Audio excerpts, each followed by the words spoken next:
Hello friends, आप सभी का स्वागत है इस वीडियो में। तो फ्रेंड्स, बात करेंगे क्रिप्टो मार्केट न्यूज़ के ऊपर। तो अभी के टाइम पर मार्केट में जो बड़ी अपडेट्स है उसे हम लोग कवर करेंगे। तो सबसे पहले फ्रेंड्स देखते हैं fear and greed index meter को। तो आज के दिन फ्रेंड्स ये जो मीटर है आपको 27 पर देखने को मिल रही है। अगर इससे एक दो दिन पहले की बात करें तो ये मीटर इससे भी कम रेंज में मतलब कि यहाँ पर देखने को मिला था, जिस तरह से मार्केट का सिचुएशन बना हुआ था। बट अभी के टाइम पर मार्केट थोड़ा ठीक हुआ है। तो चलो फ्रेंड्स, अब मार्केट के करंट टाइम पे सिचुएशन की बात करेंगे। वैसे स्टेटस की बात करें तो फ्रेंड्स ये फियर स्टेटस अभी भी मार्केट में बरकरार है, जब तक कि मार्केट पूरी तरह से रिकवर नहीं हो जाता। तो फ्रेंड्स यहाँ पर देखो, जो आपको टोटल मार्केट कैप होती है तो यहाँ पर 972 मतलब कि 1 ट्रिलियन से अभी भी काफ़ी दूर है थोड़ा सा। और यहाँ पर अभी के टाइम पे ग्रोथ जो है आपको देखने को मिल रही है, लेकिन इसको ग्रोथ ना ही बोल पाएंगे क्योंकि 1% से भी कम की ग्रोथ अभी है फिलहाल। तो फ्रेंड्स बात करते हैं सबसे पहले वाले न्यूज़ के साथ में। तो यहाँ पर देखो, वियतनाम है, फिलीपींस है, इंडिया है और यहाँ पे चाइना है। और बोला जा रहा है कि among top countries for crypto adoption, कि ये जिस कंट्रीज़ के मैंने अभी नाम लिए 4 कंट्रीज़ के, ये जो टॉप कंट्रीज है क्रिप्टो एडॉप्शन को लेकर, उन सभी में ये भी शामिल हैं। जैसा कि चैनलिसिस जो है उसने मतलब अपनी ग्लोबल जो इंडेक्स है उसमें रिपोर्ट में इन्होंने दर्शाया है कि जो इंडिया है, फिलीपाइंस है, वियतनाम है और चाइना है, ये ग्लोबल एडॉप्शन मतलब क्रिप्टो को लेकर एडॉप्शन के तौर पे ये भी ऊपर की तरफ उठते हुए देखने को मिल रहे हैं। इन्होंने ये सर्वे वगैरह से जो भी है उस तरह से पता किया होगा। तो फ्रेंड्स अब यहाँ पर देखो, ब्लॉकचेन एनालिटिक्स फर्म जो है चैनलिसिस, इनका यही काम ही होता है इस तरह से चीज़ें को, रिपोर्ट वगैरह को दर्शाते रहते हैं। तो यहाँ पे इन्होंने पब्लिश किया है अपने 2022 का क्रिप्टो करेंसी एडॉप्शन इंडेक्स। तो फ्रेंड्स यहाँ पे एक क्रिप्टो करेंसी एडॉप्शन इंडेक्स इन्होंने जारी किया है, जहाँ पर इन्होंने बताया कि जो टॉप कंट्रीज हैं उसमें आपको वियतनाम, फिलीपाइंस, इंडिया, चाइना, ये सभी जो है कंट्रीज आपको इंक्लूड है with the highest crypto adoption, सबसे ज़्यादा क्रिप्टो एडॉप्शन कंट्रीज़ के तौर पे।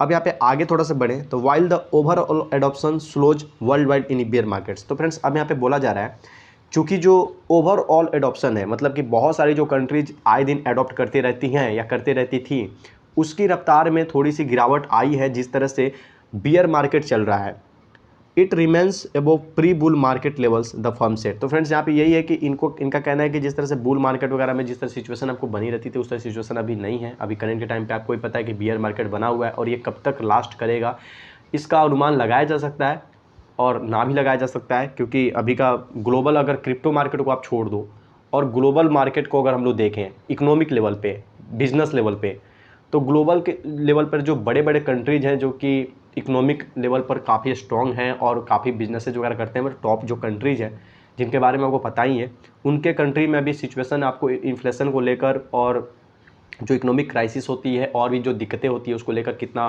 प्रॉब्लम फेस करने को मिल रहा है। तो वो सब जो है असर आपको जो कंट्रीज के स्टॉक मार्केट होते हैं, जो शेयर मार्केट होते हैं और साथ ही साथ क्रिप्टो मार्केट होते हैं, उस सभी पे भी कहीं ना कहीं देखने को मिलता है।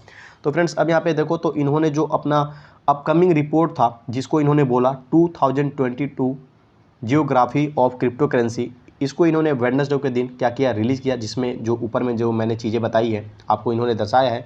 अब थोड़ा सा हम लोग नीचे आएंगे तो फ्रेंड्स यहाँ पर देखो बोला जा रहा है कि अकॉर्डिंग टू द इंडेक्स की माने तो जो वियतनाम है वो लिस्ट में ओवरऑल टॉप पर है। और जो फॉलो किया गया किसके द्वारा था, फिलीपींस के द्वारा, यूक्रेन के द्वारा, इंडिया के द्वारा, उसके पास इंडिया है, फिर यूनाइटेड स्टेट है, पाकिस्तान है, ब्राज़ील भी है, थाईलैंड, रसिया, काफ़ी सारे कंट्री हैं।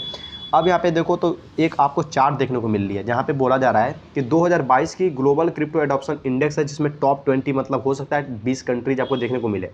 ऊपर में देखो कंट्री दी गई है, यहाँ पे आपको इसके नीचे कंट्री देखने को मिलेगी।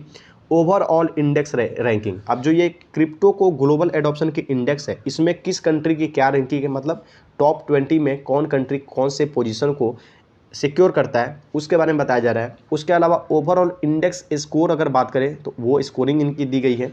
अब यहाँ पे बोला जा रहा है centralised service value received ranking, और इसी तरह से आपको ये रिटेल P2P डिफाई इनकी बारे में इस तरह से चीज़ें दी गई है। तो अब ऊपर में देखो थोड़ा सा वियतनाम आपको 1 नंबर पे देखने को मिल रहा है, उसके बाद से फिलीपींस है, फिर यूक्रेन है 3 नंबर पे और चौथे नंबर पे आपको इंडिया है। तो चलो फ्रेंड्स अच्छा लगा देख के कि चलो कम से कम 4 नंबर पे ही है, लेकिन जैसे यूनाइटेड स्टेट्स के आप देख सकते हो ऊपर है, पाकिस्तान नीचे है, ब्राज़ील नीचे है, थाईलैंड नीचे है, और ये यहाँ पे आएगा तो और ज़्यादा अच्छा लगेगा। बट ये टाइम पर डिपेंड करता है, आने वाले फ्यूचर में आ सकता है, क्योंकि अभी तो आपको पता है कि हमारे यहाँ पूरे क्रिप्टो बिल को लेकर अभी बहुत सारी चीज़ें चल रही है और आने वाले टाइम में इस ईयर के लास्ट तक आपको CBDC क्लियर होते देखने को मिलेगा और बिल के बारे में बहुत सारी चीज़ें क्लियर होते हुए देखने को मिलेगी। तो चलो फ्रेंड्स अब बढ़ते हैं अगली न्यूज़ के लिए। तो फ्रेंड्स अब बात करते हैं इस वाले न्यूज़ के ऊपर। तो यहाँ पर देखो, crypto currency is virtual property that is protected by law.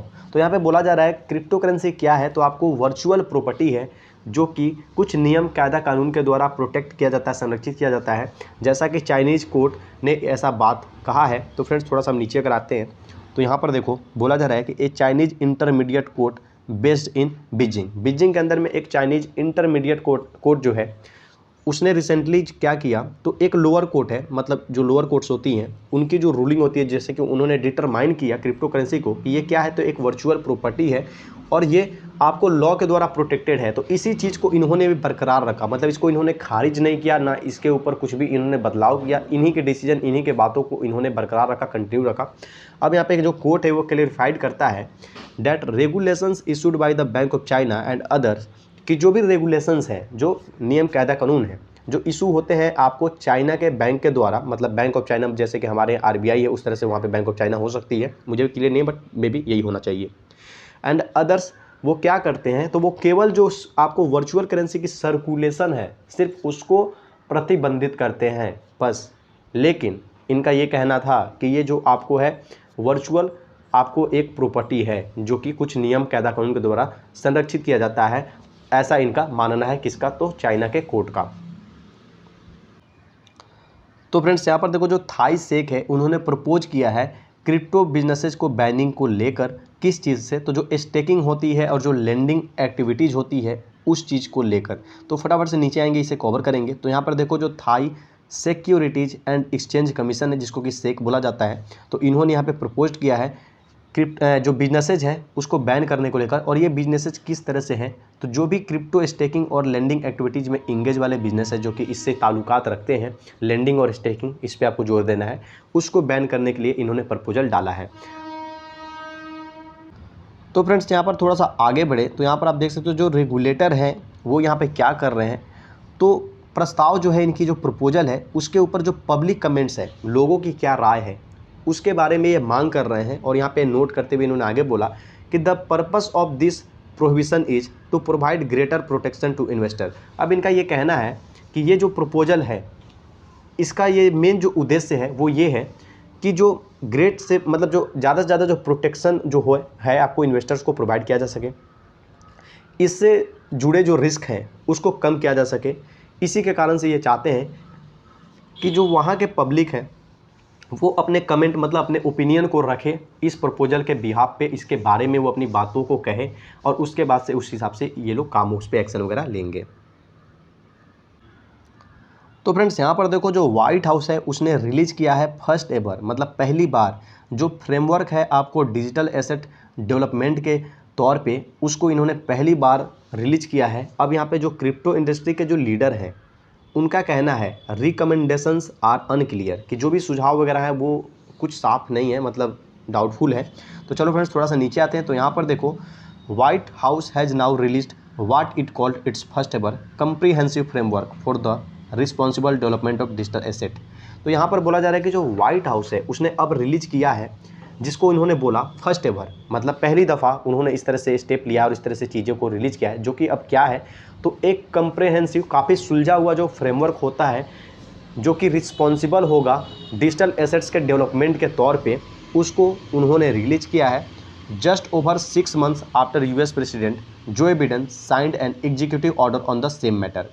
अब यहाँ पे बोला जा रहा है कि जब इसी मुद्दा के ऊपर में, सेम मैटर के ऊपर में, जो आपको प्रेसिडेंट हैं यूएस के जो बिडेन, इन्होंने सिग्नेचर किया था एग्जीक्यूटिव ऑर्डर के ऊपर में, उसके महज 6 महीने बाद ही जो व्हाइट हाउस है उसने फ्रेमवर्क जो है उसको रिलीज किया गया है।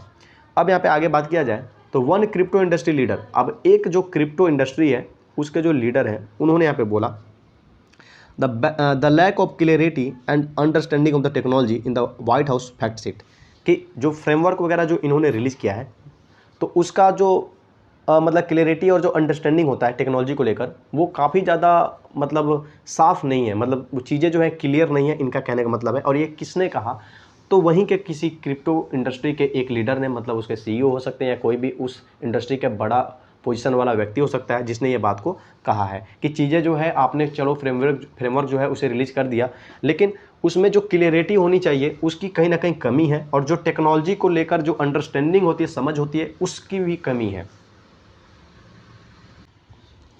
तो फ्रेंड्स अभी के लिए हम लोग इतना ही रहने देते हैं इस वाले वीडियो में। बाकी आपको फिर से जो वीडियोज आएंगी उसमें मैं न्यूज़ कवर कर दूंगा। तो अभी के लिए चलो फटाफट से इस वीडियो को लाइक करो और चैनल पे नए हो तो सब्सक्राइब करो। मिलते हैं नेक्स्ट वीडियो में।